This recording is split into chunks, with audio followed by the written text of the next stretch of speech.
Hello, it's us, it's you, we're here, together. Why are we here? For another exciting week on You Can't Disappoint a Podcast, Argentina's number 5 television show podcast. And I don't think we've kept that. I think we've been drastically falling since, but we're going to wear that badge proudly for the rest of our lives. Welcome to the show. You can officially support You Can't Disappoint a Podcast now on Patreon at patreon.com/can'tdisappointpodcast. It's the place to go to help us move this show forward, and there's all kinds of exclusive content, fun interaction, events with Steven and myself, and all types of ways to influence our show on a weekly basis. So please consider supporting us on Patreon. If you want to get in on the action, make sure you email us your trivia, your MVP, and your funniest moments from that week's episode over to our email at can'tdisappointpodcast@gmail.com, and we will read it right here on the show. We sure will, even if you beg us not to. Also, hang out with us on the socials every week off the podcast. You know, we're on Facebook and YouTube under our podcast title. You can also find us on Instagram at Can't Disappoint Podcast and Twitter, where we probably do the most of our jovial lollygaggery at You Can't Disappoint. So come hang out with us over there. Yeah, make sure you you smash that like and subscribe button. Give us that attention that we so desperately crave. Yeah, throw us your hearts, your wallets, and a couple kisses here and there, and we'll keep on pushing out this baby of ours that we call You Can't Disappoint a Podcast. Greendale, it's been a pleasure fighting with you. Some of us won't make it, but there is a place where we will all see each other again, and that place is Denny's. Which Denny's? We'll figure it out later, Donner. The one near the 15 exit. I'm banned from there. Well, then I guess I'll see you in hell.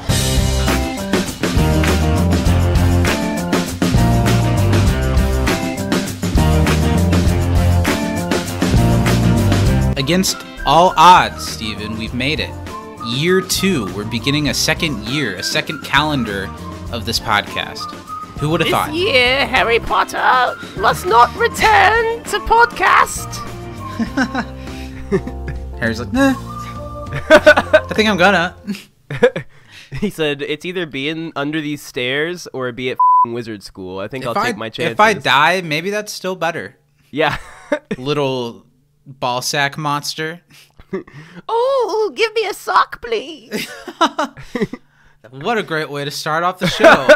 If that didn't tell you, this is You Can't Disappoint a Podcast. We're almost to 50 community podcast reviews. This is 49.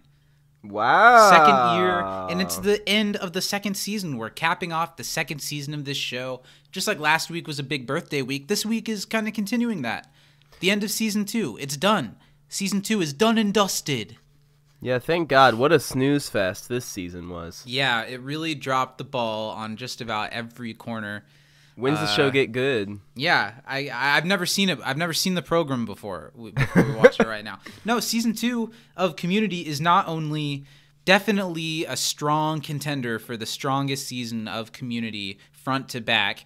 It's pound for pound one of the strongest front to back seasons of a network comedy series that I can think of.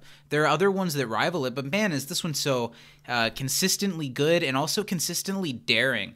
And you can't say that for a lot of shows. Yeah, I mean, it's no season 8 of Big Bang Theory, but, you know, it does what it can. It's up there with, I'd say, season 2 of Arrested Development is a really great season of television. Yeah.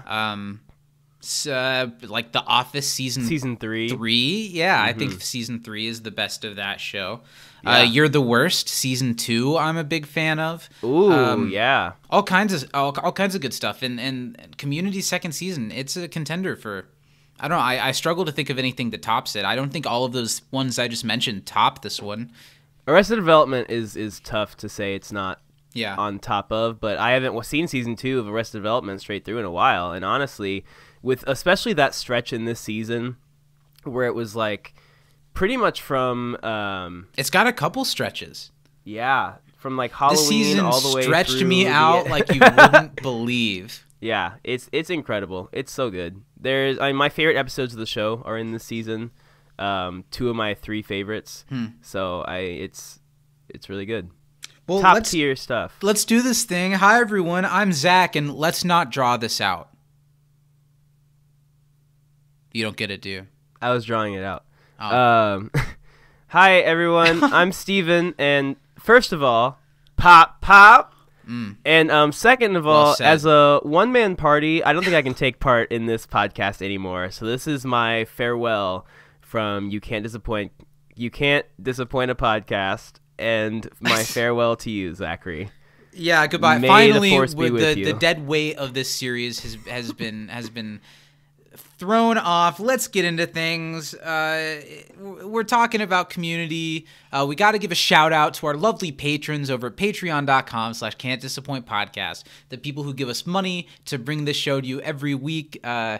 Steven will only agree to be conscious for these 2 hours for at least $10 a session. And that's true. That's really pushing it. It's pricey. I'm sorry you've returned. I'll be here until my segments are done, and then I'm hitting the hay. Okay, that's fair. In the road or the hay, all of it. I'm hitting. Hitting them both. Shout out to the people that do more. Shout out to those people that put more effort into bringing you the show every week than half of the people who bring you the show every week. Those people are Mary Baker Budisa, Danny M. Lugo, Brian Thurman, and Justin Brummett. If you would like to be added to that list, just become a $10 and up patron over at patreon.com/can'tdisappointpodcast. But for just $5 and up, you can get all kinds of great extra content that we do every week, like the weekly live You Can't Disagree show, which today's was really, really fun. We talked about Star Wars to kind of go along with this community, and we ranked all of the Star Wars films. Yeah, we did. I think that, our opinions strongly differ. In a few places, yeah. And it's okay, Zach. You can admit that you don't have taste. It's okay. No, I really think if you've been kind of holding out on becoming a patron, it's about to be the beginning of the month, and they charge you the first of the month no matter when you sign up.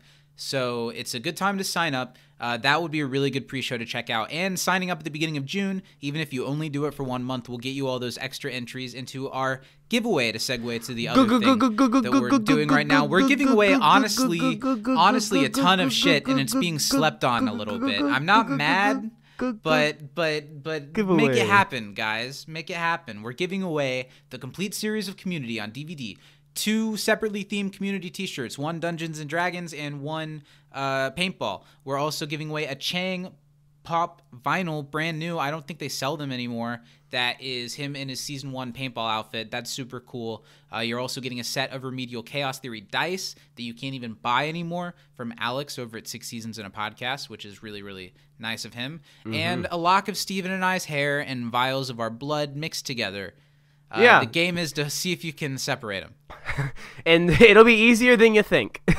So go get into that. There are 4 ways to enter. You have until Monday, June 7th at midnight, so that morning, to enter. You can retweet our pinned tweet on Twitter to get you an entry. You can listen to this week's podcast or last week's 2 podcasts and send us in via DM or email at can'tdisappointpodcast@gmail.com. You can send us the secret words that we've been giving out. We did 2 last week. We're going to do 1 more this week. I wonder what it's going to be. I'm going to guess that it's not octopus. Hey guys, Zach from an alternate timeline here, cutting in to tell you that we in fact did not at all ever in this podcast give away a secret word for this week.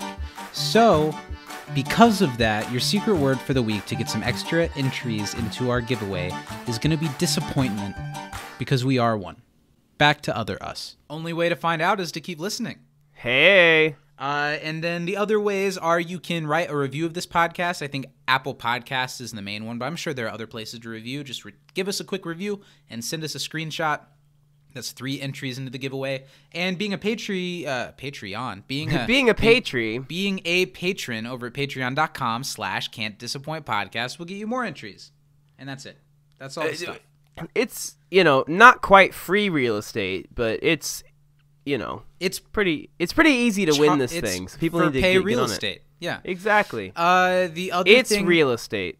The other thing I would like to bring to light at the start of today's program is that next week we're not putting out a podcast on Monday. It's going to be coming out on Wednesday, and it's going to be a really special podcast, and that's why, because we're We're facilitating all of our guests to be available. We're going to have a huge special guest Season 2 roundtable where we're going to discuss the overall season MVP for Season 2, which will be loaded. I have no idea who it's going to be. Yeah. We'll decide the winner of our giveaway, and we're also going to talk like our top 5 episodes of Season 2, our bottom couple episodes of Season 2, and we're going to have all kinds of guests. We're going to have both members of the Save Greendale committee. We've got Ed and Bo joining us. We've done their podcast, and they're lovely people, and we're excited to have them over. Returning, we're going to have TV's Kevin Lanigan from Advanced Community Studies, and we're also going to have our friend Alex Burdine from 6 Seasons in a Podcast. They're all going to be here. That episode's going to come out next Wednesday instead of Monday. But if you would like to get us on Monday, we're going to live stream as we record that special podcast on Monday evening, 7 p.m. Eastern. And if you would like to see that, come be a patron. Yeah, I'm so excited for that. Patreon. Gonna be a lot of fun. Yeah, make sure you go check out some stuff we've done with these awesome folks in the past. I know we've talked to Alex before. We had Kevin on for our Halloween special. Is that what that was, right? That is. And then he was our first other podcaster guest. That was awesome. Then we also did an episode of the Save Greendale Committee. Now, Zach recently went over and had some naughty time with with Ed and Bo. Yeah, I just recorded 2 episodes. They're a machine. They were recording 3 episodes in one day. It takes us a full day to record this. Yeah. And it's just us. We cut out about 11 hours. We do of it content every week. But I'm super impressed with how they're hammering out their show. And it was a lot of fun to hang out with those people. And I don't know when those will be coming out, but I'll definitely plug them on our socials when they do. They were a lot of fun. But let's get into things. How are you? You beautiful 1-year-old podcast baby boy. You know, I'm not quite diaper trained yet, but I'm working on it. Oh, I know. But I'm good. I'm, having a good week. Lots of dancing. I'm a little under the weather today. My sniffles are snoofling. You can see my nose is a little red. You know those things don't you have to like stick them in your nose and then like suck on something and it helps get all the mucus out?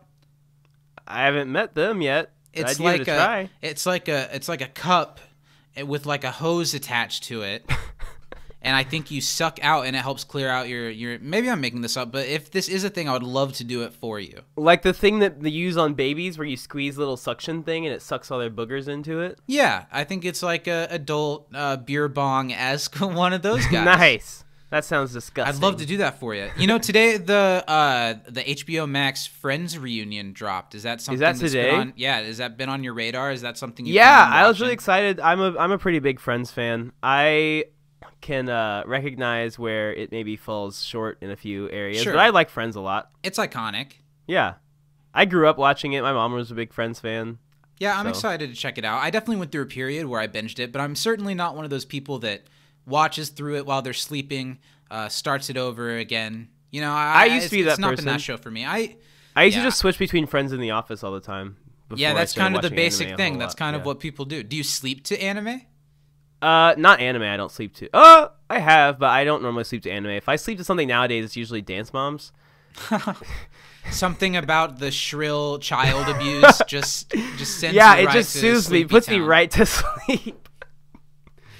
Okay, the other thing I wanted to touch on, have you seen anything about the drama that's going on in our hometown? You mean with Goods? Yeah. Oh my God. It's relevant to talk about because it's become shared on a national level. I think I saw it's something going around about like crazy. I think I saw something about the New York Times. That's hilarious. So, yeah, let's talk about it. And here's all I'd like to say a few words first. Well, yeah, let's unpack it. Yeah, if you're listening to this and you're one of those splitters or pukers or clock watchers, people are going to have no idea what that means and how terrible it really is. So Goods Candy Shop is an ice cream and chocolate shop from our hometown that's been open as long as I can remember. They used to be a smaller building, and then I remember they expanded to what they have now to have ice cream. It used to be just chocolate. Yeah. And it's really tasty. I remember going there a lot as a kid, and it was always like, I don't know, kind of a little standout local business from our town. And it came to my attention like over the last year that the owner of the business uses his Facebook page, which I think before all this still had like something around 10,000 followers on this Facebook page. And this is just a little local candy shop. That the owner uses the Facebook page kind of like as a personal ranting place, and he has like tons of Facebook posts that start with today's special is coffee chocolate chip. Now let's talk about the looting and rioting that's been going on in cities and why we're better than that. Or like hey, check out our banana splits. A lot of people are confused about masks. We don't really stand for all that, but we know ice cream will be here, and that's like putting it lightly. He would use his page to put out like anti-COVID, like COVID denying stuff. And then that caught some notice, but not like what did this last week when he posted something that started off as an innocent enough job listing to come work with him. And then it began to devolve into this thing about how all of the bad types of people he's hired, how they're all different facets of teenage girl. And that like these behaviors that he's inspected these teenage girls and called out these behaviors and like categorized them using these words that Steven mentioned a few seconds ago, and how it's something that's taught to girls by their mothers, and how guys don't really do it, and how what stood out most to me was like how the culture at his store quickly excises people, and I won't go into gossip, I guess, but I know people who've worked there. I know people who closely know people who've worked there. It seems like a really bad place. And since that post went viral, it got shared like 14,000 times. There were like 50,000 comments on it, all calling this man like a sexist and making all kinds of memes about it. And he kind of doubled down after that and kept sharing more posts that were like, I'd like to apologize for how immature all of you guys are being. No, he literally did that. Posts. But like, it's like I want to thank and everyone paragraphs. that's come and supported me, and the new hires who are about what I'm about. And they're not gonna... And then the last post was him being like, not apologetic, but I'm getting death threats, and there's an organized group from Fishers in Indianapolis called Cancel Culture that's been attacking me and sending death threats to me and my family. And he said like 4 different times in a whole paragraph saying shit like, and I've never done any of the things that people are so wrongfully accusing me of, but I guess I'm sorry for my post that went a little too far. And then hours after that, the Facebook page was taken down. I don't know, and I think he took it down. So it's interesting. It's like a little hubbub that's happening in our little town. Yeah, and it's been boosting other local businesses that are run by good people, people that are saying, well, like maybe don't support this guy, but here's like another ice cream shop in town that's owned by 2 women, and I think they're veterans, and I think they're women of color, and it's just like them and their kids, and how they like work really hard, and that I don't know, it's like boosting up people that need the audience based off of this one asshole. Yeah, the post was outrageous. I mean, when I was reading it, I was like, this can't be the same goods, and then I checked, I was like, oh nope, Anderson, Indiana, shit. And that guy's always been kind of like that, but it's been like a well-kept local secret until he, like, for years posted it on Facebook, I guess. Yeah, that's wild. Yeah. I'm glad that, well, here's what I'll say. I hope that most people are reacting the way that it seems like they are. Some people aren't. Some people are doubling down and bragging about supporting the place. Because it's the middle of Indiana. Like, who reads something where he's like, women are bad. It's so clearly bad. And then someone's like, you know what? I think this is the place for me to work. I ain't never looked at no clock or gossiped in my life. I am gonna be a great chocolate seller. I want my ice cream sold to me by sad 15-year-old girls. Because this is America, and my grandpa thought about fighting in Vietnam so I could have this right. Let's talk about Community. Let's do it. It's the end of season 2. We're done. It's been a kind of a long time now, but at the same time, it's just rushed past both of these seasons, and now we're done with Community's 2 longest seasons after this podcast, if we make it through this podcast. We'll see. Nothing's promised. Last season finale, do you remember we had a special guest musical performance from Sting? Oh, wow. Who'd we get this year, Zach? I haven't heard anything. I was wondering if you'd been receiving any emails. I know you're really in touch with the music industry. Let me make a call and see who I can get, okay? Wow, that's so exciting. Everyone, stay tuned. Stay to your seats. I'm sure we're going to have a great special celebrity guest to cap off this season at the end. We're talking about Community Season 2, Episode 24, the Season 2 finale, Part 2 of the Paintball season finale. It's For a Few Paintballs More. It was directed by Joe Russo, who also directed last week's, and his name goes without saying how integral he has been to these 2 seasons of Community and how big a part he is. And they said on the commentary that they had like several units working on this episode at the same time, and that his brother Anthony was directing just about as often as he was, which is great. Wow.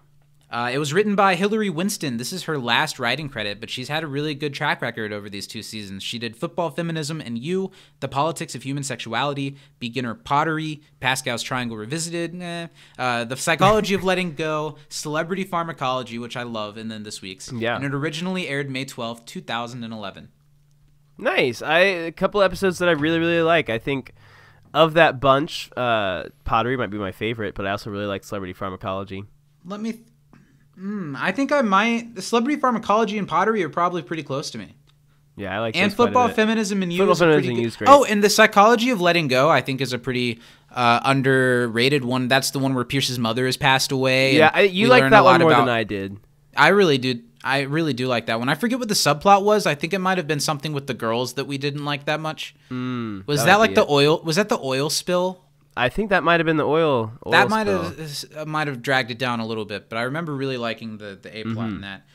Before we talk about what we thought of this week's season finale, let's get into what we know about it. I know everything. I've got a good. Oh shit! More questions than I thought. How many have you got? Jesus. I've got 7 questions for you this week. Nice. I've got 5, so why don't you go for it, Chief? I'll give you 2. Okay. What is Dean Spreck's first name? Steven with a V. Did they say with a V?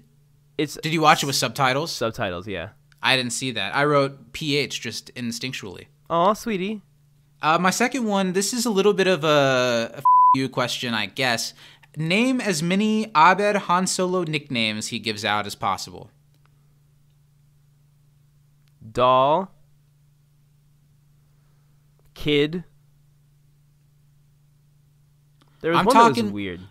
There are a couple that are weird. I'm talking more for reference the way that Han Solo would be like, "Hey, you mooch milker." Oh, I thought you meant that's like things he called Annie. And I wrote those down too. Sorry. You waving the flag? Yeah. He calls Starburns laser breath. Mm-hmm. He calls Annie your worship at one point. Yeah, that was weird. He calls Garrett Quasar face. That was great. And I also wrote Annie being doll and kid. That's it. Sorry. Quasar face was my favorite. What are Troy and Jeff's original plan names? Oh, man. Is Troy's... No, because what he says later is about his authority and never questioning it. Is that what his is or not? That is not the answer to this question. I don't have an answer. Troy's Pass. was Operation Troy's Awesome Plan. Okay. And Jeff's was Operation Actual Operation. Nice. Okay, that tracks. Which Denny's is Leonard banned from? Ooh, this is one of mine. He is banned from the Denny's near exit 15. I heard exit 115. I heard 15. I'll give you one more since I took one of yours. What is Shirley missing when she's enacting Troy's plan? I gotta get home. I'm missing. I didn't get that line. She's missing CSI. Oh, I do remember that. Nice. Okay, your turn. What is the name of Troy's backup plan?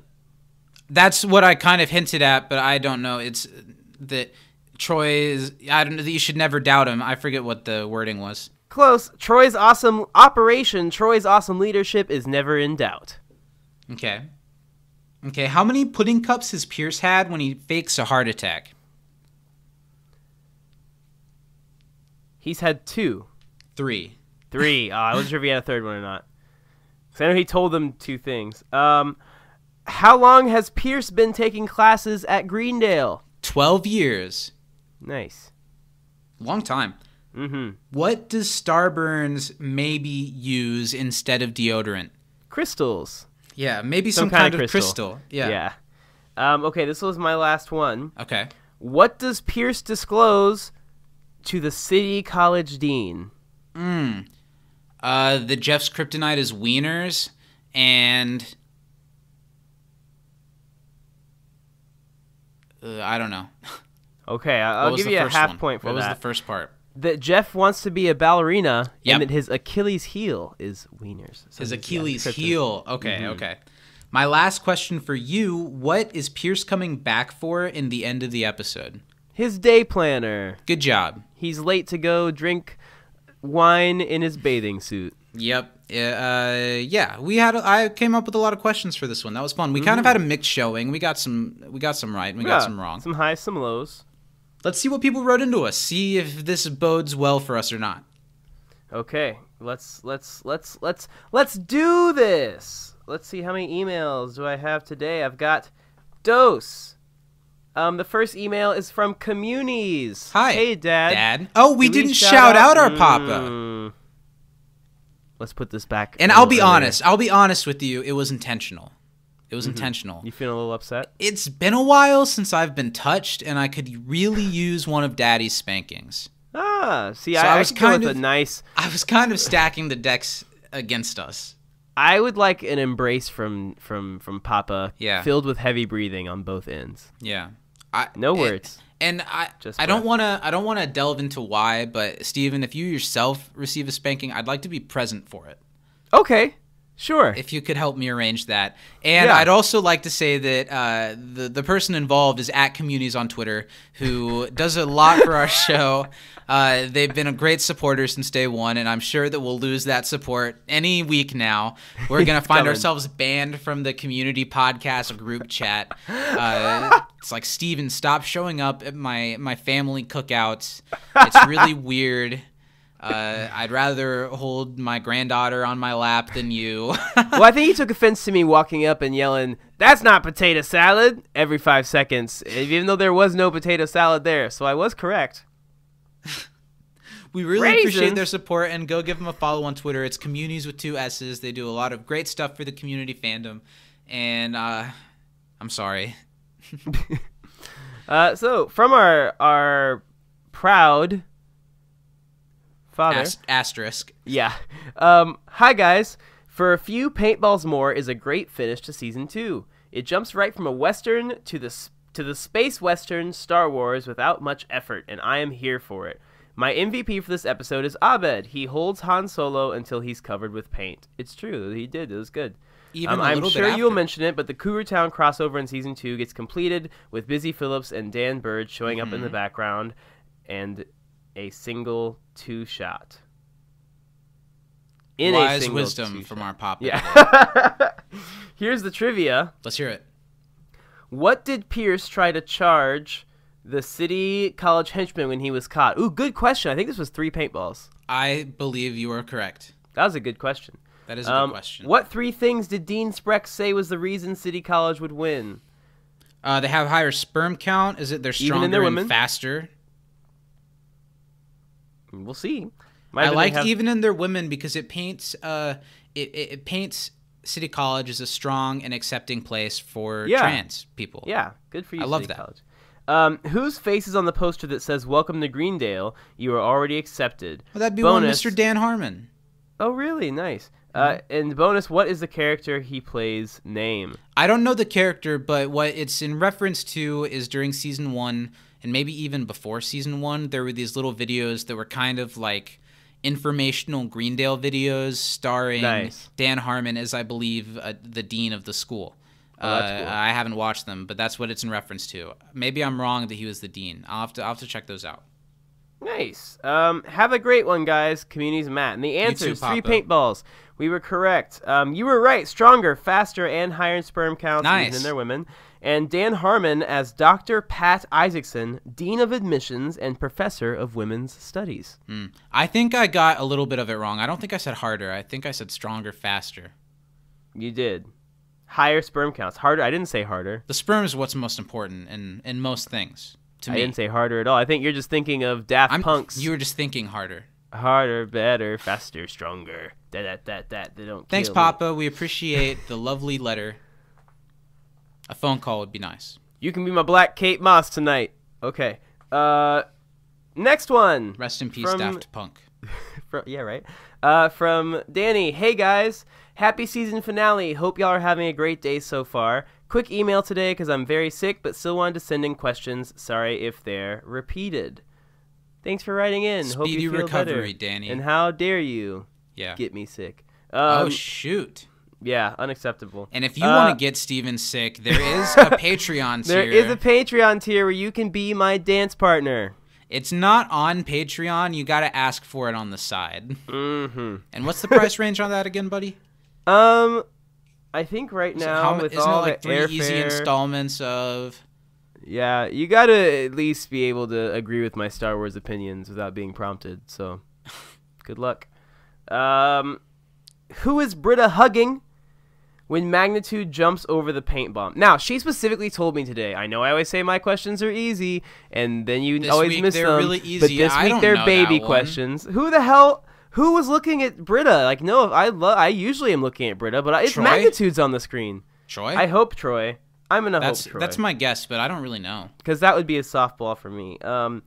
Which Denny's is Leonard banned from? The one on either exit 15 or 115. We will figure it Yeah, out. it's kind of a sore subject between Steven and I wish you hadn't brought it up.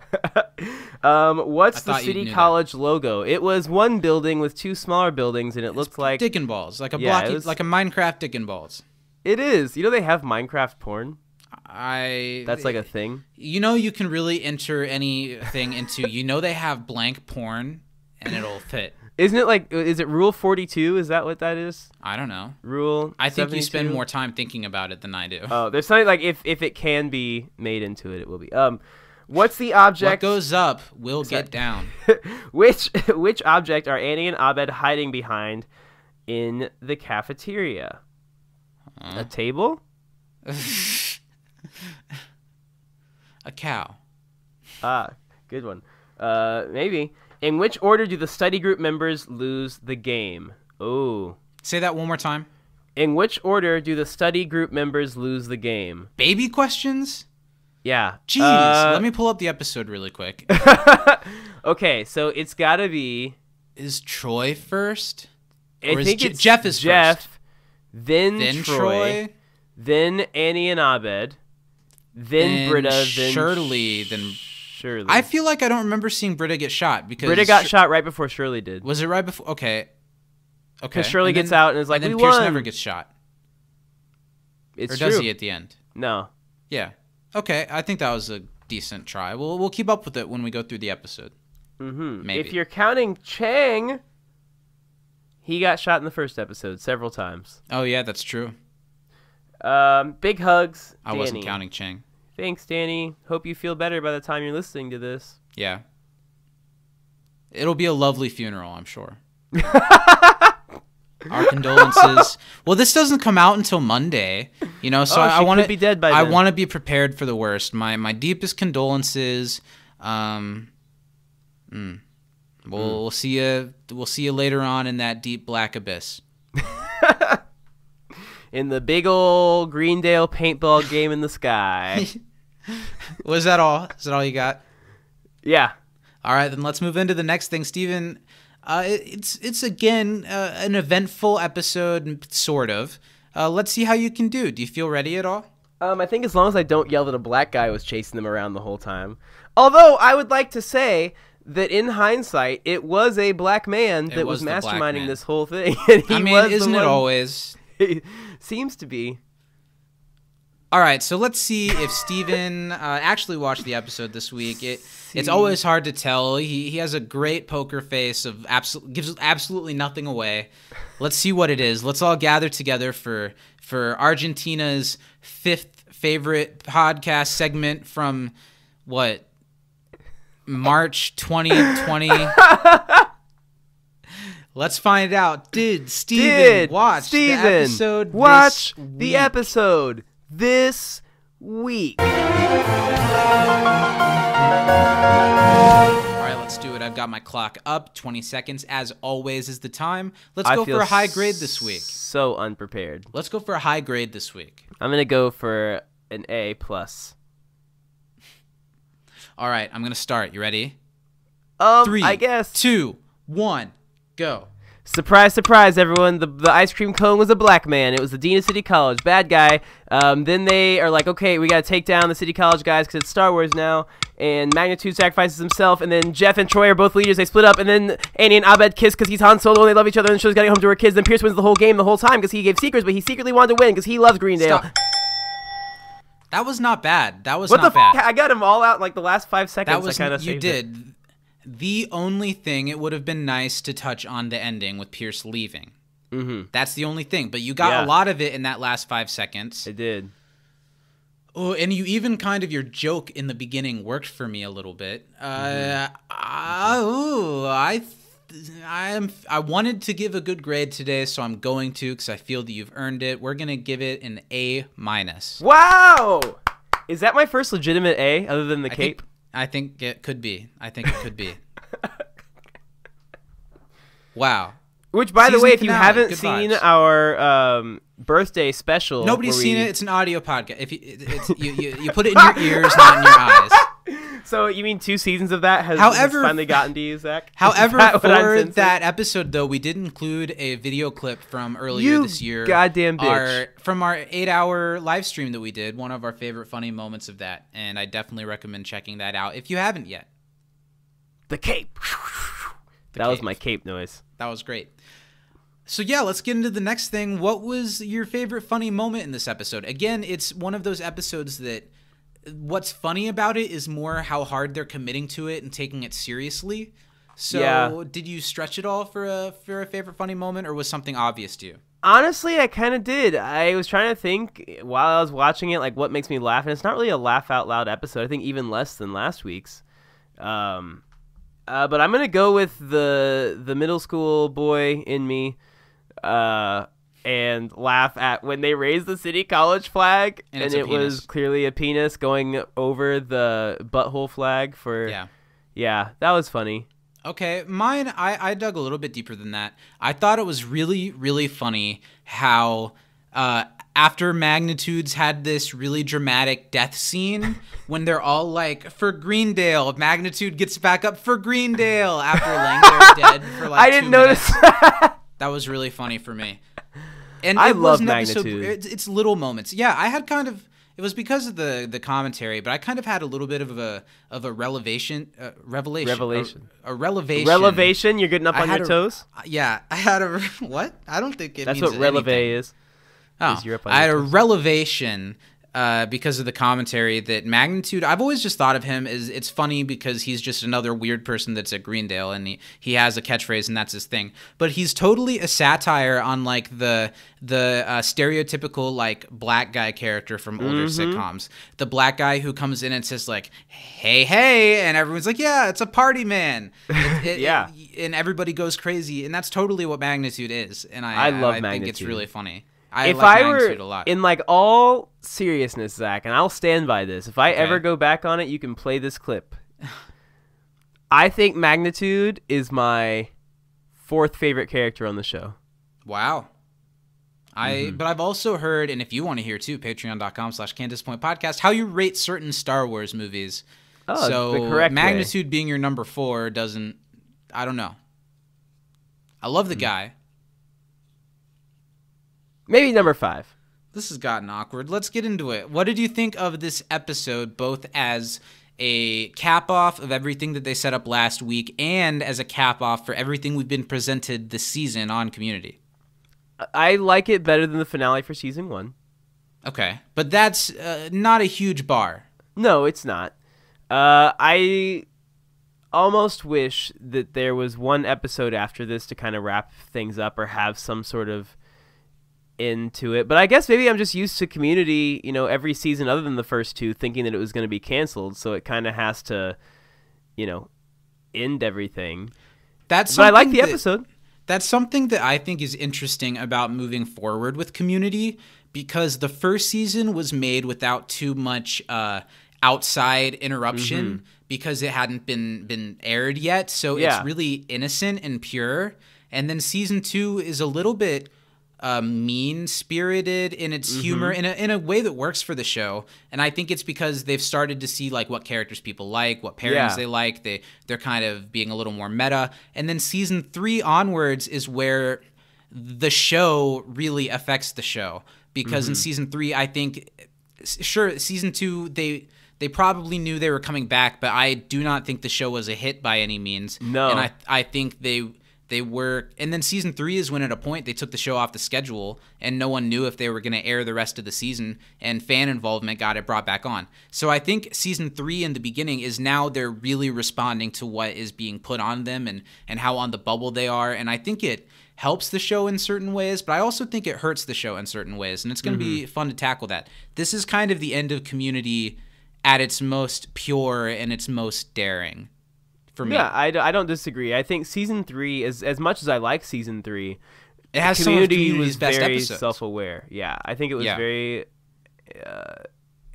and like you said, sometimes it helps it, sometimes it hurts it. You know, like obviously Remedial Chaos Theory, it helps it, the show being so aware of what it is and meta and all that stuff.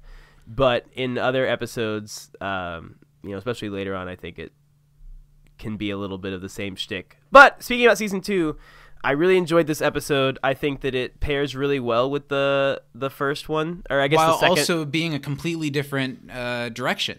Yeah, it feels like it's, you know, more of a Star Wars movie. Now I think they could have done a little more. Yeah, part of think me likes that they didn't do too much with it, Yeah. but I also think that if you're gonna do Star Wars, do Star Wars. But you know, the first time I watched this episode, I kind of thought it was impressive, but it's the season finale, and doing this show makes it feel like our season finale. And and I have high spirits going into it, and I felt a little bit like, maybe not that I needed another episode, but just that I needed something a little bit more.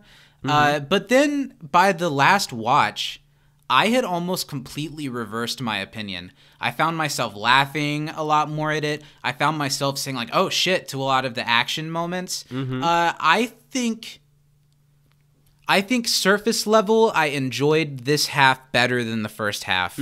Maybe even substantially. However, I really liked the cards bit in the first one. Yeah. And like I liked the dramatic underline in that episode a little bit more than what they do in this one. Even though I think this one did it pretty well too, but I do think I have to put this one a hair above the first one. I agree. As much as I like a lot of the stuff in the A Fistful of Paintballs a little bit more, I like overall this episode, I think, a little bit better. Let's dive into it. Let's talk about it. Let's do it, Blue Skidoo. We can too. I really did appreciate how this episode, even like the first half, it doesn't explain anything to you really. No, and I like they that do a little bit. But it starts with that same kind of hallway shot as the last one too. Very different energy in this one, but I like it. Yeah, very different. I almost thought that it looked like it was shot in a faster like frame rate, like more frames per second. Some of the action scenes, I don't know. Are you hip with the things to know? Can you point that? Can you see that? It's like when things move. I can more so really in animation smoothly. because in anime a lot they speed up and slow down frames for stuff like that. I can like tell when it happens in a movie, but I don't necessarily like know specifically what frame rate they're at. They do say a couple of things that kind of hint at what happened just before this. They mentioned taking out a paintball assassin, and the dean comes out and they kind of explain things to him, but it works because it doesn't feel like they're piggybacking, or sorry, I don't know if that's at all the right term to use, but it doesn't feel like they're spoon feeding us too much. It's actually a pretty funny bit with the dean here, who doesn't get to do a ton in the episode. I really like his reaction to all of these scenes, especially when the stormtroopers come in here. They interrupt this opening bit and they rush the scene, and the dean's really freaked out. And let's talk right away. The stormtroopers are pretty cool. Yeah, I love the very first shot of them right there when the door opens with the smoke, a lot like in A New Hope when Darth Vader first comes on the ship, right? An iconic.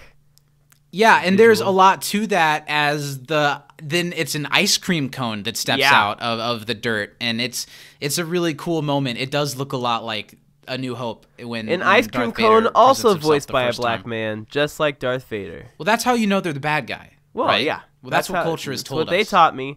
That's what Randy Good.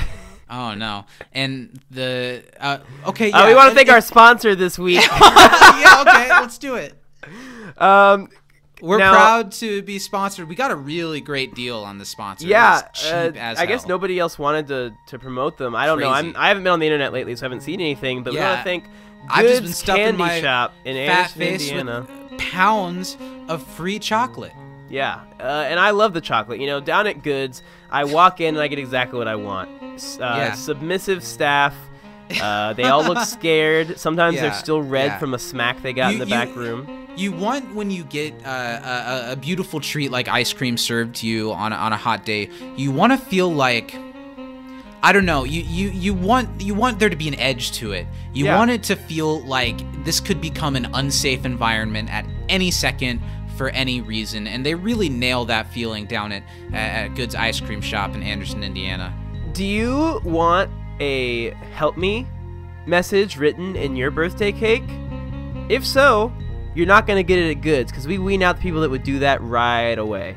Okay? And we really just have to give the biggest shout out to Ha! the man who made all of this happen today, Randy Good, the owner of this ice cream shop, and it's very he's just such a businessman, and he makes it very clear what he wants out of his employees. And as a customer, I really appreciate that he's actually created a science to find the most pristine examples of young teenage girls and pluck them from their normalcy and put them into an ice cream. I would say there's a real like supremacist vibe, you know? And Yeah. They really uplift these young women into becoming the scrutinized figures that they were desired to be. And Randy Good just knows how to, I want to say, groom these people to really be their best. Yeah, and don't worry, if you're scared about the pandemic, don't be. Randy told us that everything's going to be okay. Yeah, at Goods, not a mask in sight, but No. ice cream as far as your eye can see. Do you want chocolate in different shapes and sizes, but don't want to be served by any one chocolate? Come on down to Goods Ice Cream and Candy Shop in Anderson, Indiana. Do you want to get your ice cream from someone who brags about how good business is and how easy it is for them to pay great wages, but during the pandemic took out over $15,000 in a loan from the government? That's what Goods is able to give you, and they really know what you're doing. And if you'd like to get involved, Goods is offering a discount to listeners of You Can't Disappoint a Podcast. All you have to do is give them a call and give them a hearty F you, and say that Zach and Steven sent you. That phone number is 765-642-7247. Give 'em Thanks a for the call. sponsorship.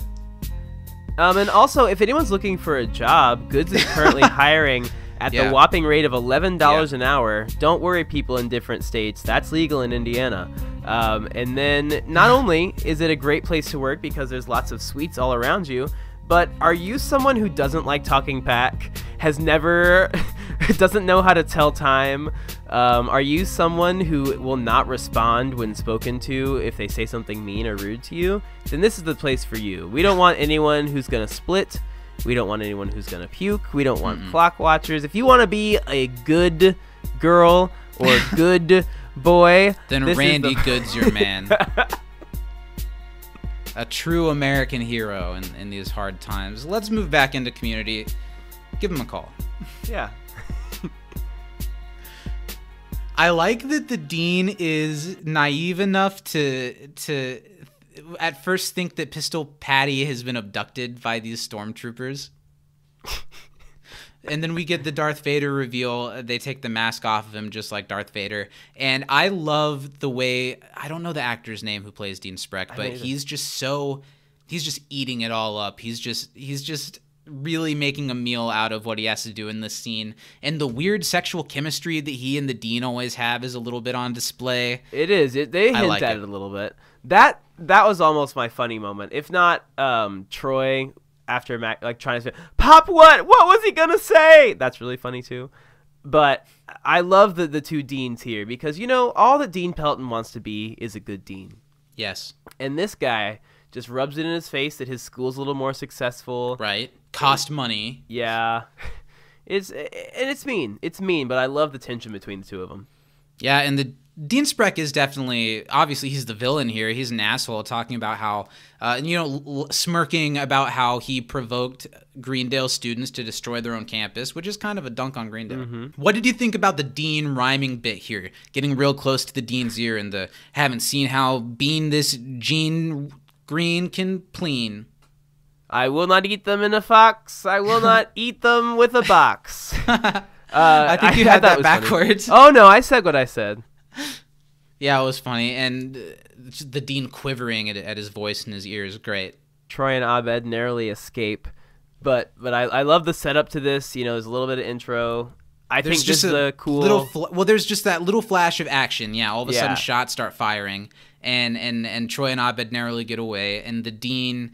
is more focused on how the guy just said bean instead of be. And that's our cold open. It cuts into the kind of Star Wars-ified version of the Community theme song a little bit. And it's a really quick little title scroll. They don't overstay its welcome. It's a dark time for Greendale. City College has invaded the campus paintball game. P.S. Hawthorne has been kicked out of the study group. Let's not draw this out. And they've even got like the capitalized names and stuff like that. They did a really good job. And I just want to say right from the beginning that maybe more than ever, the Community score is killing it. Oh, yeah. They all throughout this episode, they kind of do a riff on the Luke theme later. Mm-hmm. This whole episode is dripping in original Star Warsy music, and it's interesting. That was so good. Because who did the music for this show but Ludwig Göransson, and what music does he do? The Mandalorian. That's awesome. So That's just like so how cool. the Russo brothers went on to really do Marvel movies. Same with Ludwig. He's now making the score for The Mandalorian is probably better than some of the last couple Star Wars scores. I would agree. And it's different and it's great. So good, and it's so much more actiony. I love The Mandalorian score. It's really good. The theme song gets stuck in my head a lot. But You've got to. I would love whenever there is more something of that. We should do that for like a Patreon podcast. Oh yeah. The seasons are like 8 episodes long. Yeah. I have a Baby Yoda back there. Grogu, and you would know it if you watched. I actually have a big. You can't see it. Actually, here we're on Zoom. I can show you. I have a big ass Yoda poster right there. Hell yeah. Yeah. Grogu. It's not Yoda. It's Yoda, but that's okay. They're different people. And there's Star Wars vibes in the scene after the opening where there's always in Star Wars like the big gathering of people with 2 people, especially in the newest trilogy and the original trilogy, with like 2 people like around a map thing, like telling everybody, all right, this is what's going to happen. This is how it's going down. That immediately this doesn't feel like the Western anymore. The entire Western episode, everyone was in that vibe. The camera was done that way. And then now it's different. Now we fast forwarded or back instead of being against each other like in the Western, they've got a band together against City College. And I like how Abed even kind of announces to everyone, we're doing Star Wars now. And everyone kind of groans at it, but then Abed's like, I know, I wish we would have done it sooner too. And, I'm glad that they did this, but I didn't need Community to do an all-out, and I guess this is close, but I didn't need Community to do, like, a real Star Wars episode. I didn't need to see them in, like, fake space or anything like that, even though that is something we get in Season 6. Mm-hmm. I like that they went about as far as they did with it. They're still wearing some of the same costumes as last time. They're just playing a little bit different shade of the game that they were playing. Yeah, I like it. They've got the blasters from the first season that look a lot more futuristic.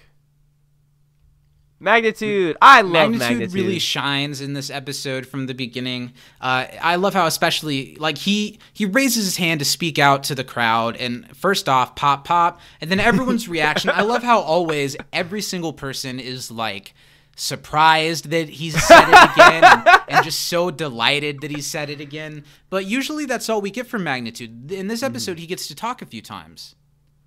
he's a one-man party. He can't be in an alliance. It's a paradox. And then we meet another man named Paradox, who is a paradox. He looks like a homeless person with a scarf and like a beach hat kind of, and he's drinking a can of something, and he says that what does he say? Like, I agree and disagree. Yeah. It's a funny little bit that just for no reason. What do you think about Jeff in this episode? There could have been a version of this episode where Jeff is the Han Solo figure, and they comment on that here. But instead, he kind of sits to the side. Yeah, I'm really glad that they didn't do that, because I think Abed as Han Solo was so great, because he really took over that character, and I think that Abed would care enough to do that. I think the joke that kind of Abed makes about Jeff just falling into the position, slumping into it, was really funny. But yeah, Jeff, I don't mind Jeff in this episode. I think he gets a few minutes to shine. Yeah, I think he does well. I also think his exit from the game is very fitting. It's very kind of anticlimactic, just like it would be, because he doesn't care enough to like go out. Denny's is for winners. Yeah, exactly.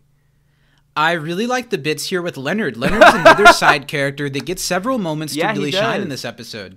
Jeff says is it Jeff who says we're gonna get City College where it counts the most? Right where it hurts. Yeah, it counts. And Leonard says balls. Then just below the balls, I think it's called a taint. Really funny. And there's still a lot of in the air that there's $100,000 on the table. And I don't know, do they still expect? Is it weird that they still expect someone's going to get the money after the ruse? It's up. Well, I don't think they would if it weren't for the fact what Troy says, that since they're coming in so like aggressively at them, then that means that they actually have a shot at getting that money. They must be entitled to it through some sort of agreement. Because Dean later on says that they did draw up some like paperwork. There's a contract or something for the game. Okay, it's something you shouldn't think too hard about, I guess. Mm-hmm. Yeah. I like how, okay, so Troy poses the idea that whoever wins should give the money to Greendale because they've trashed it so significantly. And Abed and everyone rallies against it, but it was Abed's idea, and he set this in motion so he could set up himself as the Han Solo guy, saying that he's not in it for the school, he's in it for himself.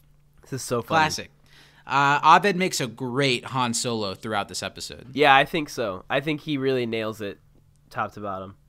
And he even breaks it at first to say, like, I got to do it now or Jeff's going to get it. It's now or never. Han Solo's Starburns into giving him his vest, and then it's complete. And I like how they do that. They really easily transfer what Abed was wearing into what makes him Han Solo. Yeah, it really, I mean... just slips a vest on, and that's all I think Communities was who said that Star Wars is basically a space western. It absolutely is. Yeah, that's a big part of it. Mm-hmm.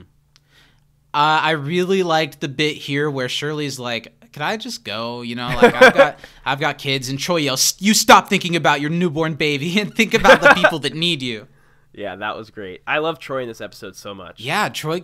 Honestly, okay, you know, even if it's a non-conventional season finale, just about every character in the main group in this episode, the second half of a story, other than, like, say, Chang, who isn't really a big part of this episode, they all get a really good couple of moments to shine. Even Britta maybe a little bit less than others, but not completely. No, and Shirley definitely does. Abed, of course. Annie's great in this episode as well. Troy, Jeff, Pierce has a lot of really good stuff in this episode, yeah. Even if it's only in certain moments. I like how Jeff kind of does the Han Solo thing even after Abed's claimed it, because he can't help it. That he doesn't accept authority, but he always expects it, and he wants it handed to him instead of taking it himself. That's a very Jeff Winger thing. I also like how much everybody in the room moans and groans when he said that. I think the action in this episode is a cut above, and we get another bit of action here when they send in the really cool, like, remote controlled car with a paint grenade on it. Yeah, it's gonna explode and cover everyone, but the brave and noble Magnitude takes one for the team. What a hero! Have you seen the Captain America movies? I've seen the first one. Okay, well, in the first one, the reason why he gets picked to be Russo Captain America is because he jumps on top of a grenade in training. You know? Oh yeah, I remember that. Magnitude is a hero among men. They should have casted fine, upstanding man. Luke Youngblood for Black Captain America. Absolutely, that's the thing now, and he would have been great. Let's get that man in more stuff. Yeah, he's got leading man potential. I think so. Pop. look at the way he sacrificed. I love also how committed Magnitude is to the make-believe of the stakes here. He fakes a death scene. Troy, he only gets out one pop, and we'll forever wonder what he was actually going to say. And he goes to die, and we're never going to get his last words of wisdom. Troy's really hit hard by this one. You sons of bitches! They killed the one other black guy. Oh, Troy. The dynamic between Dean Pelton and Dean Spreck is funny whenever we get it, because now Dean Spreck is intimidating Jeff and the study group through a camera and this thing that just blew up and got paint all over Magnitude. And the Dean's like poking into it and being like, "You got it, guys. It's me. I'm safe. I'm your friend." Dean Spreck tries to intimidate them, but all it really does is band the study group and the Greendale students back together. They're rallying against them. They've got their alliance. Even though Dean Spreck kind of cheated, he just like they did with Chang last time, he enrolled all of his guys into classes. That kind of feels a little bit like Community repeating itself. Yeah. Yeah, I don't mind it too much. It works for the story, but yeah, it is a little bit. I think that also, I guess I just kind of thought of this because Jeff says you can't have City College students in the game. Are all his men City College students? I don't know why in my head I was like, oh, he's hired these people to... I don't know. But they could all be students, I guess. Darth Vader just kidnapped people and made them be stormtroopers. They could have done the same thing with students. It's true. Which, okay, a brief aside. We didn't talk about this earlier. Okay. Stormtroopers are the evolution of clone troopers. Okay. And the clones... Now, I know you haven't seen much Clone Wars, have you? The original either? No, but I'd like to. Okay, so there was a show on Cartoon Network that was really, really good that was like hand-drawn that was awesome. Yeah, I know that like, one almost more than I knew the later one. Yeah, and then they did like a later one, and the later one's gone really in-depth and is really good. I haven't seen all of it, but I've seen all the Darth Maul stuff and then like some stuff around that. There's some stuff that I know is in The Mandalorian Season 2, because it was at the end of Season 1, that ties into the stuff during the Clone Wars when it comes to like that black sword. Yeah. Yeah, and I've like Googled some of that stuff, so it makes sense when I watch The Mandalorian. But I get that Finn was kidnapped, brought into the stormtroopers. Not all the stormtroopers are clones anymore, but they had an endless clone army of like cognizant things. Why'd they mess it up? Is that ever explained? Maybe it went with the Empire. I don't know. Oh, maybe. Anyway. I like how the Dean makes a meal out of telling Spreck, "I hope you like getting bald." Some of the troopers come in with Pierce. They found him and took him in, but they didn't shoot him just because he said, "Please don't shoot me." But he's willing to give them information about Jeff. So they're sparing him for the moment. So if we're likening some of the stuff to Star Wars, who is Pierce? Lando Calrissian. You think so? I thought that too, because he is air quotes cool, but is willing to turn his back on people. Yeah. Okay.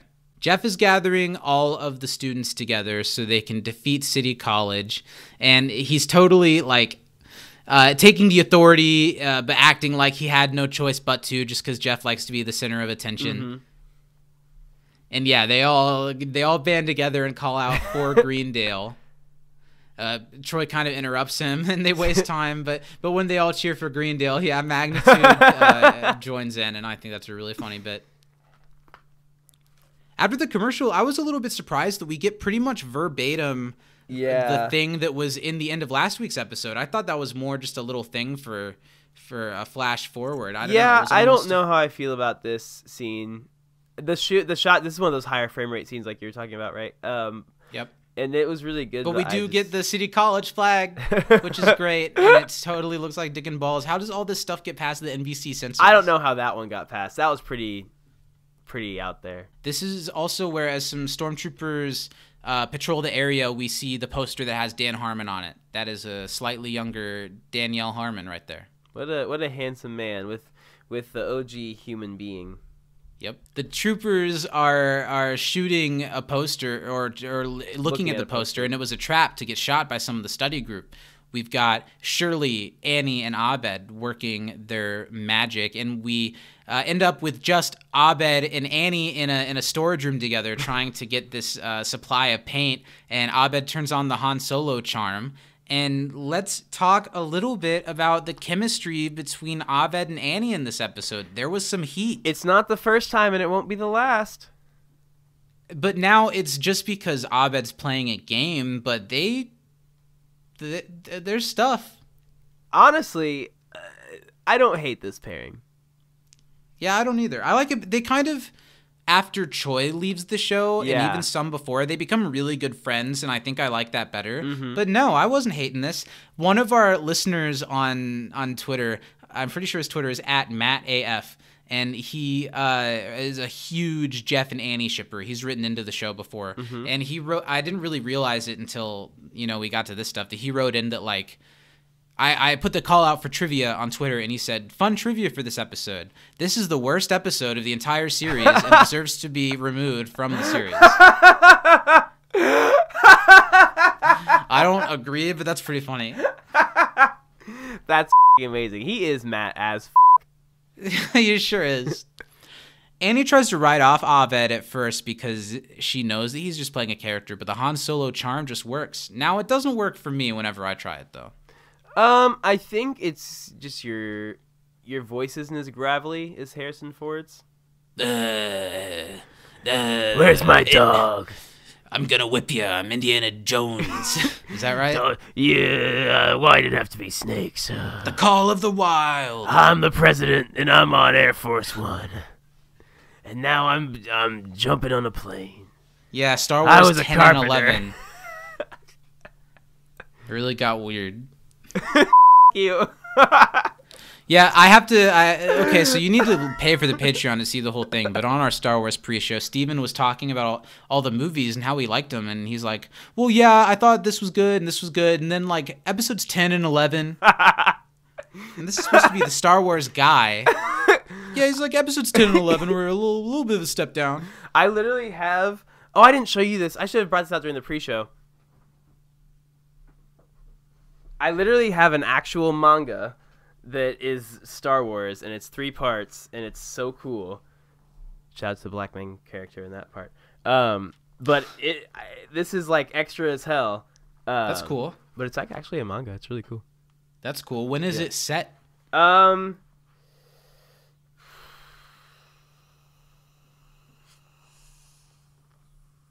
Okay. It's like I'm trying to think if it's between 4 and 5 or 5 and 6. Okay. It's like during Cool. that time. But yeah, I f***ed up on that one. I always think of episode 7 as episode 9 for some reason. Weirdo. Just seems like 9 is the next place to start.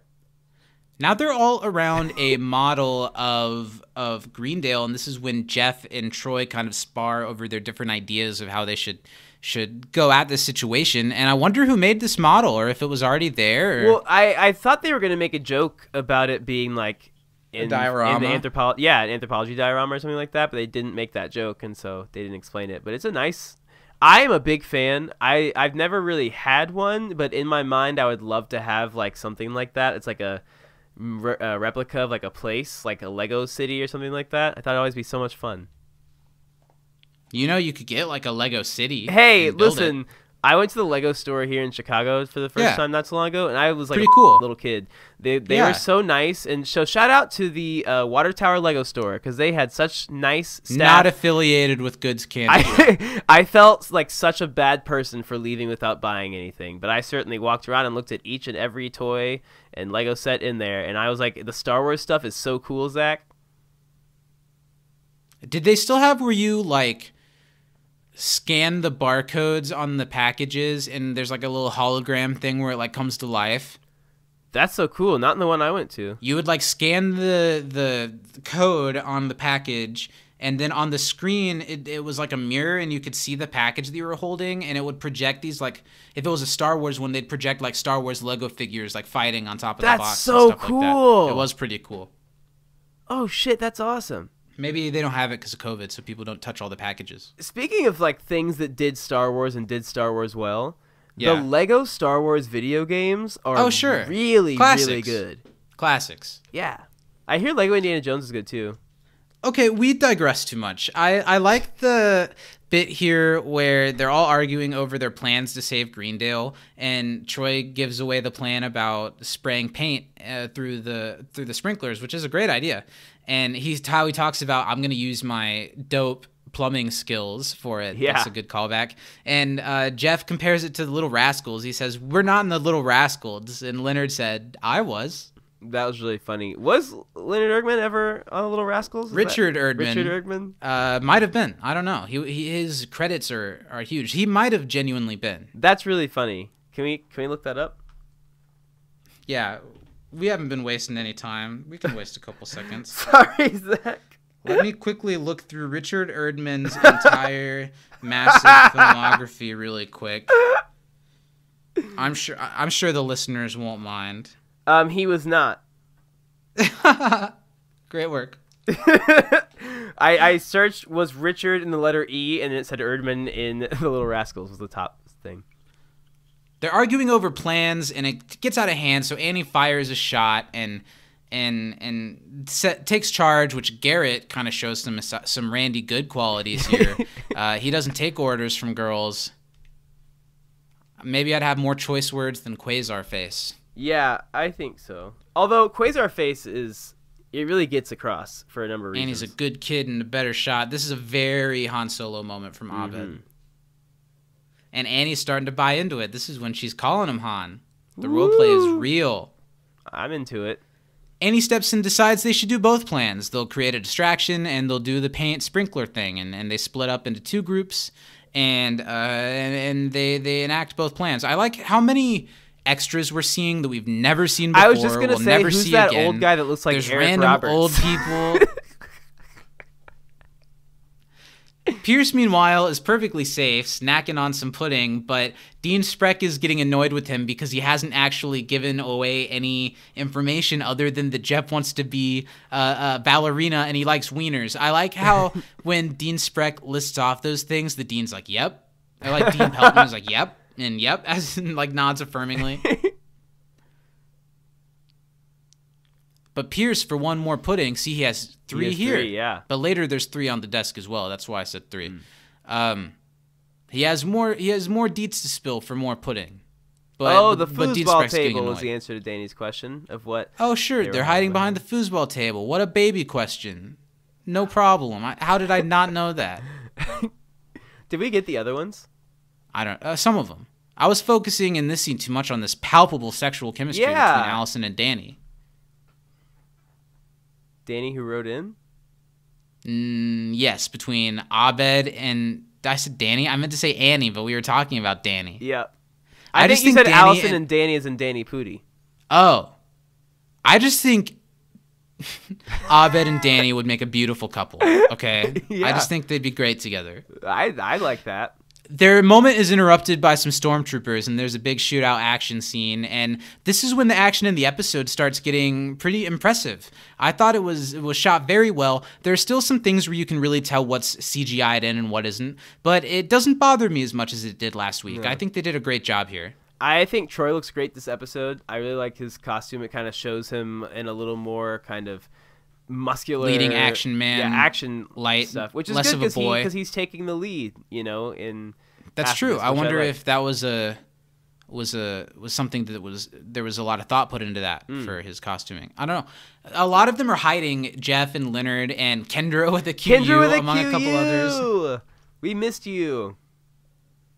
Q. Jeff gives a big speech like a Saving Private Ryan, like not all of us are gonna make it out alive, but those of us that do will meet at Denny's.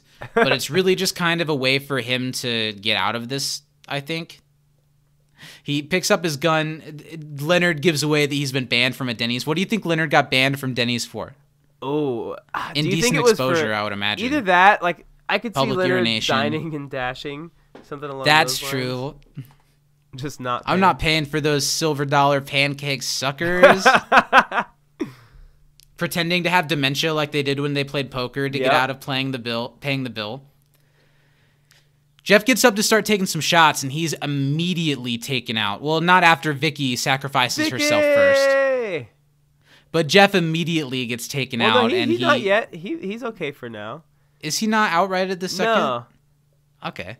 They're all shooting wild, and they're stormtroopers, but at this point, the Greendale students kind of have them outnumbered. Mm-hmm. Oh, you're right. A handful of them make it into the study room to hide. Is Jeff here? No, this is Troy's team.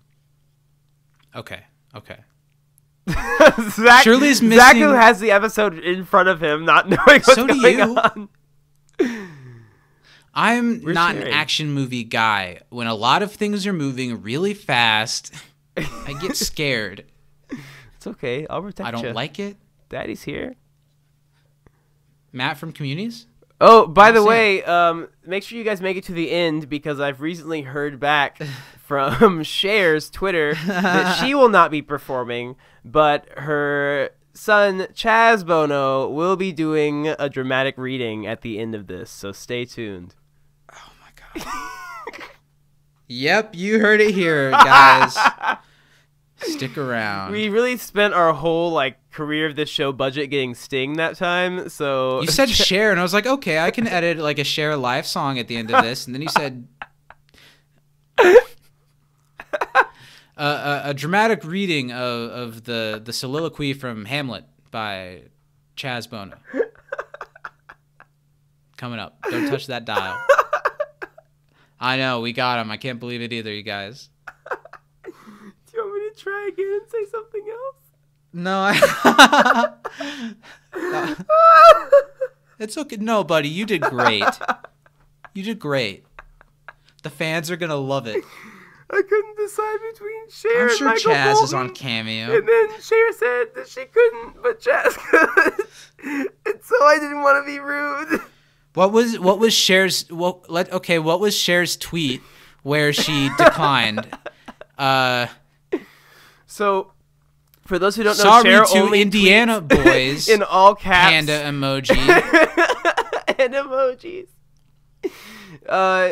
She was like, "Sorry, sugar plum," with the emoji for the grapes. Can't microphone letter 4. Then the letter U. But and then the Hashtag picture of the peach. Trump. Yeah. But and then she put a picture of a baby, and then a book, and then some headphones. So I think that meant that her child was gonna come do the show To talk about his book. Yeah. They think that they might be able to evacuate through the air vent, but Garrett's the first one to try, and I like he gets a good moment too. I may be stuck in the vent, too soon to tell. Outside, everybody's still trying to dodge these stormtroopers, and I totally am up to what's going on. Their machine gun, like the Gatling gun thing that they have inside of the ice cream truck, and people are getting taken out left and right. But the people inside the study room are safe for now. But not if they leave the room. But they need to leave the room to get the paint in the system, right? Exactly. See, I'm keeping up. Yeah. I'm getting there. Thanks.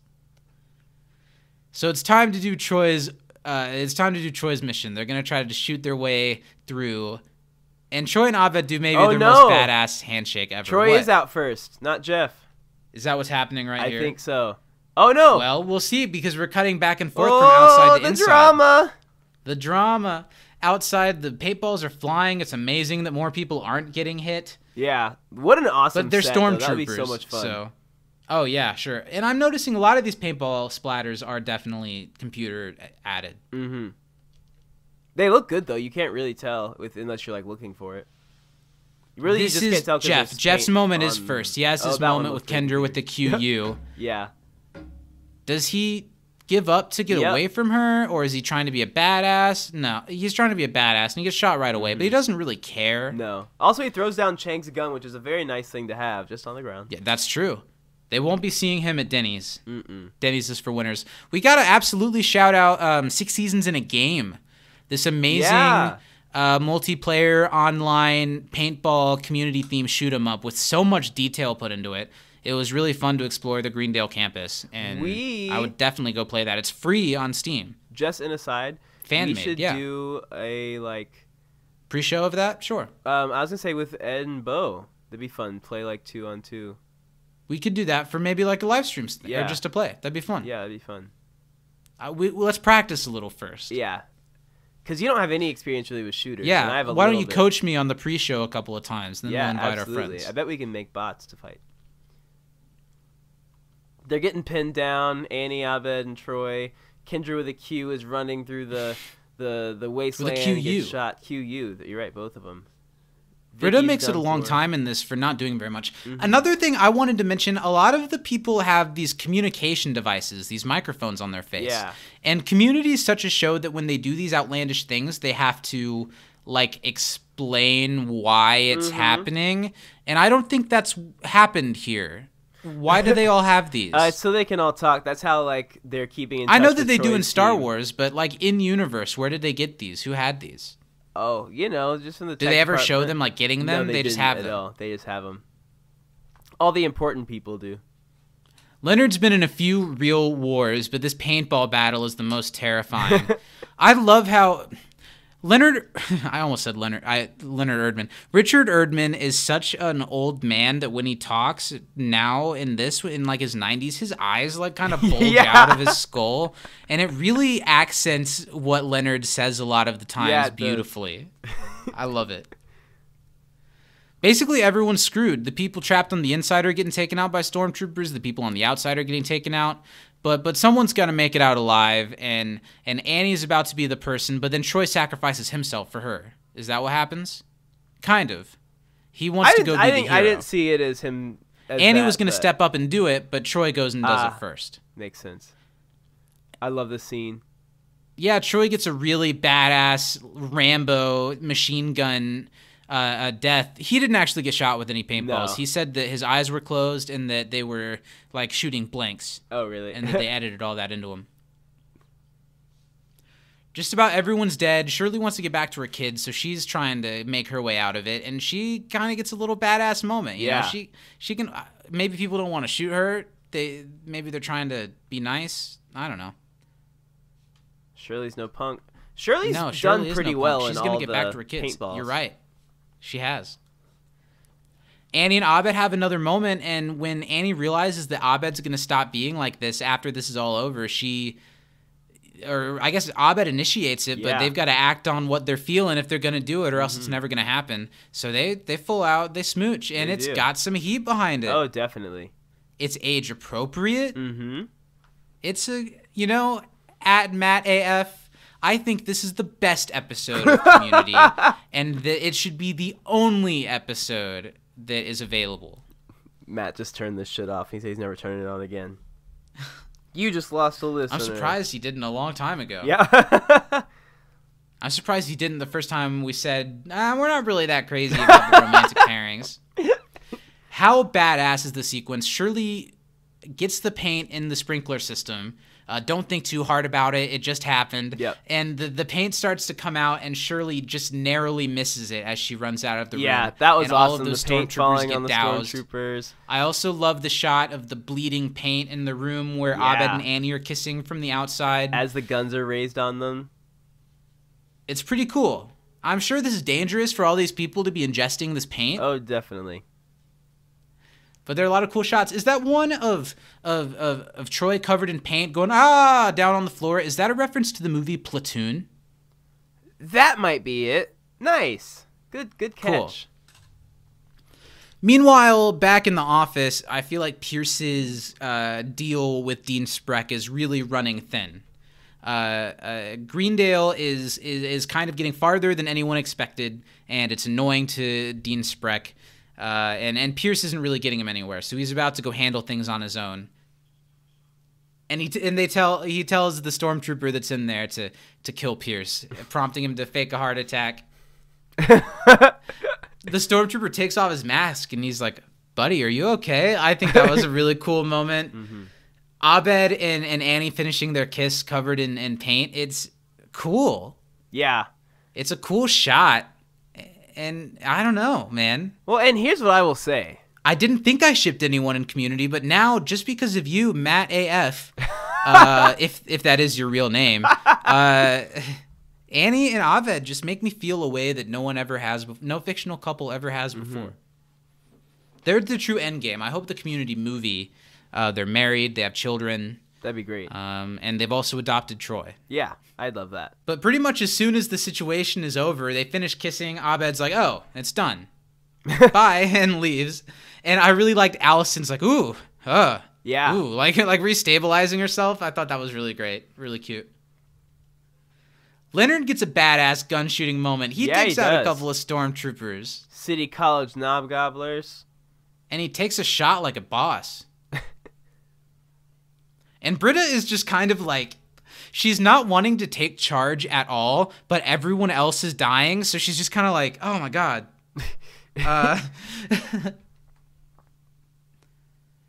They have her cornered, basically, and everyone but her is out and watching her. We see Chang for a flash. Is that the only time we've seen him? Wrapped in the blanket.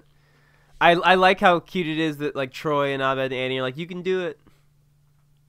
And Shirley comes in to save the day. She rolls in on like a smart car? Or It's like a little golf cart. Mm-hmm. What it is, because they've done this before in the Buddy Cop episode, it's something from they shoot these outside on the Sony lot, and it's a cart that gets people around the Sony lot. And they're like, look, this cheap-ass community college has these. What, does Britta get in the car with Shirley? Yes. Yeah. And they speed off, and they're stormtroopers on every turn trying to get them, but they have some coverage from the cart, and they're able to take some of them out. It's a pretty cool sequence. They make good use. We're getting close to where Community doesn't get to go outside anymore. Yeah. Where everything's filmed inside, and they've made good use of their surroundings in this episode. Yeah, they did. They even best the Gatling gun. Yeah. It's shooting off a bunch, and they the way they shoot it, it really feels like a near miss, and it doesn't just feel like, why didn't they get hit by that? You like see where they all go. Mm-hmm. Yeah, that's which is cool. Britta then gets taken out. Britta gets taken out. Yeah, it works in a way where it's not this big climactic shot. It's just in all of this crossfire, she got hit. Mm-hmm, which I like. More action movies should do that, yeah. But Shirley gets to take out the person who did it, and she thinks that she won. Mm-hmm. Everyone starts to celebrate. She thinks that they've won. The Dean tries to hug Jeff, and Jeff's like, nah, no way. But it's not over yet. There's still some stormtroopers, and they take out Shirley. So Dean Spreck is excited. Enough can't be said about the winning nature of him being the supervillain, and especially after they take the helmet off, how he's just a man who's an ice cream cone, and he's the bad guy. It's so silly, and I really, really like it. And he's still just wearing the ice cream outfit the whole time. I know. They think it's all over, and the stormtroopers won, but one of the stormtroopers shoots the other two, and then takes off his mask to reveal who is it but that son of a bitch Pierce Hawthorne. That rascal Pierce Hawthorne. Pierce saved the day for everyone. He proved that he can do it, and he wins the money. But in a rare nice deed from Pierce, he's giving the money to Greendale. But again, he's probably just doing it to like prove the study group a lesson, right? Yeah. The Dean faints when he hears that the money is going to Greendale, and the human beings celebrate.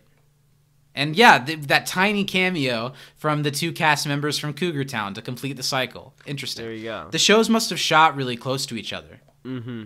And Pierce doesn't really even stay to feel his win. He just kind of sulks away. Yeah, he did it, but at what cost? After the commercial break, Greendale's flag is putting itself back up.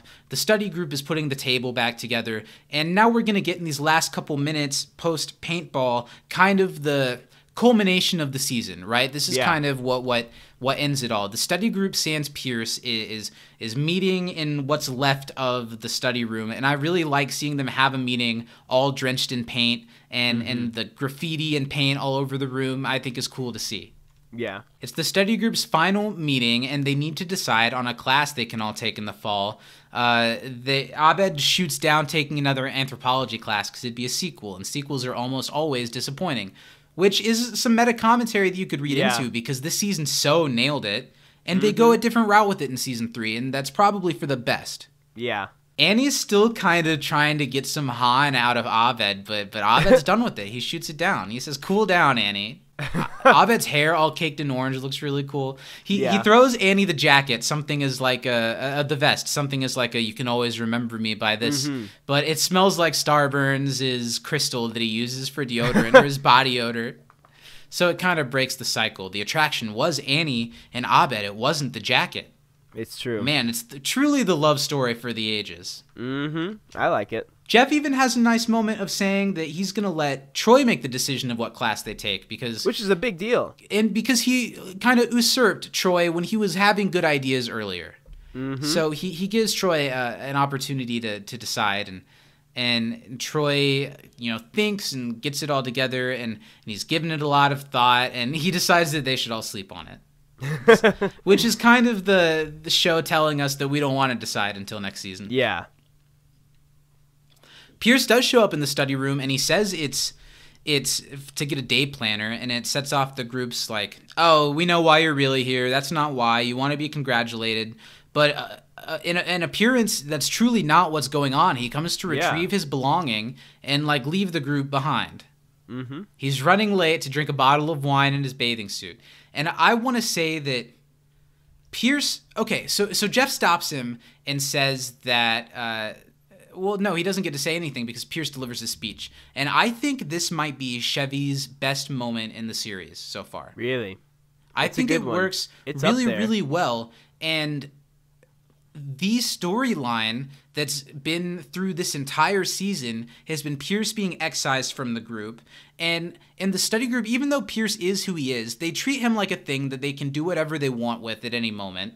And Pierce both reveals some more stuff about himself and I don't know, I like all the stuff that he says here. We learn how long he's been at Greendale, and he's never been able to make friends that have lasted. They usually end after a semester, and he has some self-reflection when it comes to how he's been married so many times and he can't keep friends, and that probably doesn't bode well on himself, and he always just assumed that he'd be rejected by the group. Now, of course, it's because of the heinous things that Pierce says and does, but you can't help but feel for just this sad, lonely old man who wants some friends.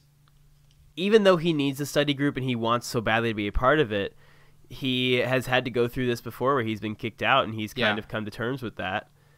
And, he says he kind of pushes boundaries because he doesn't really let himself get that close or attached to people. And not necessarily of adults, but I think we can relate to that, knowing people who say and do obscene things, and it's for attention. Absolutely. I don't know. I think Chevy... It's been made really clear in commentaries that he doesn't like to do the sappier stuff in the show, but it seemed like this time he did dig just a little bit deeper, and there's some humanity here, and he doesn't normally get little monologues like this, and I thought Chevy really nailed it. He's doing some self-reflection, and it seems like it's a setup to get the study group to accept him back, and they're willing to. So Jeff says, "You know what? Come on back and help us pick a class for next year." But Pierce is past that.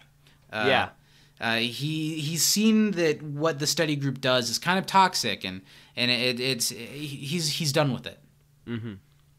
He's done with them, and he says it with a smile. I think it's a good moment for Pierce. I think so too. But then the cap off of the season is this kind of extended silence where they all kind of want to reach out to him, but they don't. And Jeff says he'll be back any second, and he isn't. He's probably gone. And that's where we leave the characters for the season. There's no all right, have a nice summer. We'll see you. You're just left kind of thinking, wow, is Pierce really leaving the group? What's going to happen? And I do think it accomplishes what it tries to, even if it feels a little bit like a really quick ending. Yeah. What do you think of this as an ending for the season? No, I agree. I think when I first watched it, I was thinking more so I wanted a little more out of it. And I still feel that way a little bit. But yeah, I guess it does tie it up kind of nicely, at least in terms of okay, we'll pick this up It leaves things hanging a little bit. Yeah. Doesn't try to squeeze out too much of a cliffhanger, but it does more than the traditional sitcom "We'll see you next year," and I do like that. Yeah. Okay, so the end tag I also think is a lot of fun because now they're playing with the idea that someone's going to have to clean out the school, and all of the people that did this are such assholes. Yeah. And Abed's coming out for this season. He's leaving for the year, and he's talking to a janitor. He's sipping a milkshake or something and talking about all the cool stuff that happened to this janitor who clearly hates his existence because he's going to have to clean up this mess that they've all made. Yeah. I think it's a great bit. The deadpan of the janitor is the best.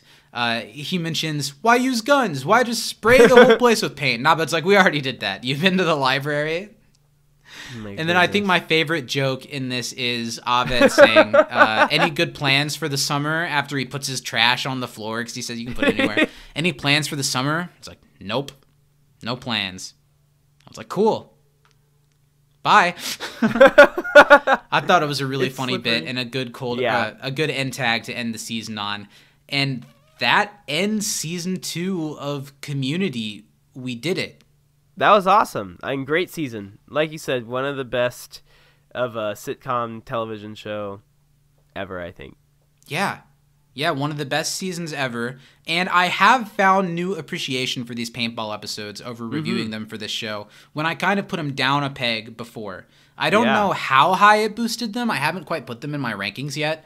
But, I'm excited for next week when, not on the regular Monday, on Wednesday, we're going to have a special podcast where we'll have Ed and Bo from Save Greendale Committee, Alex from 6 Seasons in a Podcast, and Kevin Lanigan from Advanced Community Studies to talk about one of the greatest seasons of television at large. We're going to talk about the best episodes. We're going to give a season MVP. And along with me and Steven kind of giving like a heart answer to our season MVP, we're going to tally up all the MVPs we gave throughout the season and see statistically, if you put all of that together, who would have won. Now, and last season, I could see it going a lot of ways. Yeah, last season it was Abed by a pretty large margin for both of us. Yes, I don't think anyone's going to win by a pretty large margin. No. I have a guess, but I'm going to save it. We'll see what it is next week with our guest, and I'm excited for that. I also have a guess, actually. Yeah. I wonder if we're thinking the same thing. Yeah, I wonder. Let's say after the show. Okay. So we're going to figure that out next week, and what we have to do is we have to give one more MVP award for the season. It'll be the last one to help figure out that statistic. Open it up for me. Who's your last MVP for season 2? Okay, so this was tough. This is a tough one. But I'm going with my gut feeling from the first time I watched it, because it did jump around a little bit. I'm going to give 2 honorable mentions. Okay. 1 to Pierce. Okay. And 1 to Abed. Okay. So who is it? Troy. I think Troy really nailed this episode, even like from the first scene that they're in with him and Abed, where they're, interrogating the red-haired guy and then going and the stuff next to Magnitude that was just kind of extra on top of what was going on. He nailed it the whole time. I think I that's not what I've gone, but I see why you would say that. I would like to give a strong honorable mention to Ludwig. The music in this episode, he always blows it out of the water, but he does it in a way where you don't even notice because it just blends so well with the show. Yeah. In this episode, he gets to be a little showier, and a lot of it sounds really great. So major props to him, and it's a total precursor for the career he would go on to have making Mandalorian music, which is cool and noteworthy. But my MVP, my last MVP for the season, I'm going to give it to Pierce Hawthorne. Nice. I think that this episode doesn't really have like a central focus on one character like last week's did with Annie. Everyone does kind of get their moment to shine. And I think it hit me more than it did you, but I think Pierce's ending worked pretty well for me. And it really helped pull this episode together, pulled it back into the real world, and had some stakes that affect what next season's going to be when we start it. And I also thought Pierce had some great moments. He had some great jokes. He got to fake another heart attack. And he got to have a badass moment and win the paintball game and be willing to give the money to Greendale. I think it's a good showing for Pierce when he usually doesn't. I agree. Pierce was great this episode. Really, and that's good. Season 2 of You Can't Disappoint a Podcast. Wow. And the beginning of year 2 of You Can't Disappoint a Podcast. I wonder what the next year's going to have for us. Think of all the things that the first year did. I wonder. Who knows? Now, if we see this podcast to completion, maybe we'd still do one-offs after we finish Community. But in total, it would take a little over 2.5 years. Do you think that we're gonna make it?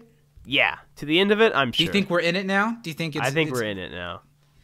It's cool. Next week will be the first time we haven't put out a podcast on Monday since we started this thing. I think we've done a good job at nailing them out, and I'm excited for our reason not to next week. So this super special thing we're doing. If you want to check it out live and get your You Can't Disappoint a Podcast fix on Monday, come join us on Patreon at patreon.com/can'tdisappointpodcast to watch it live streamed as it happens Monday night. It'll be a lot of fun. It's going to be awesome. So much fun. So as we wrap this up, where can the people find us to engage with us? There's a few places, you know. If you go down to your local cantina and use the Wi-Fi and go on down to the twitter.com, we are at You Can't Disapod.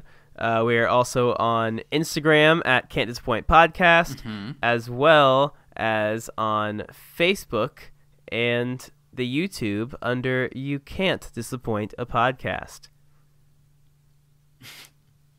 Great job, buddy. Thanks. It's been lovely covering another season of Community. You know, we do it every week, so I grow a little detached from it sometimes, but Community is a show that means so much to me, and to be able to engage with it and have people engage with us, like talking about one of your favorite shows every week, and to get to do it with a friend and to have people listen to us, it's been awesome, and I can't wait to see what's going to happen next.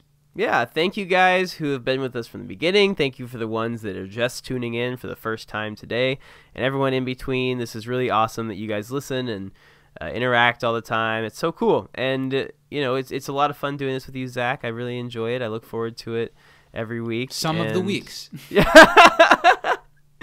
But you know, it's nice. To quote whoever that one crazy lady was at the Republican National Convention, the best is yet to come. From inside the Dreamatorium, I'm Zach. I'm Steven. Black Lives Matter, go get vaccinated, and live from New York, it's Saturday night.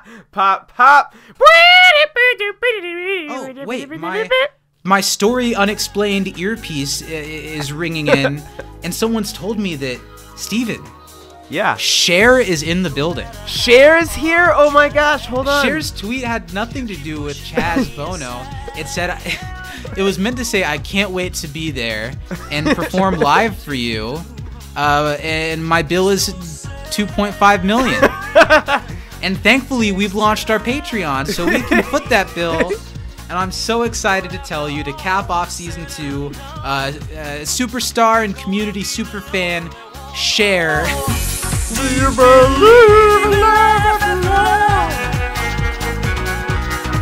I can feel something inside me say. That's offensive. She's right there. If she could talk through her swollen face, she would be so offended right now. Ladies and gentlemen, thank you for supporting us through the show. We'll see you next week with the roundtable. Have a good week. We love you. Mama, how can I resist you? Mamma mia, does it show again? And scene.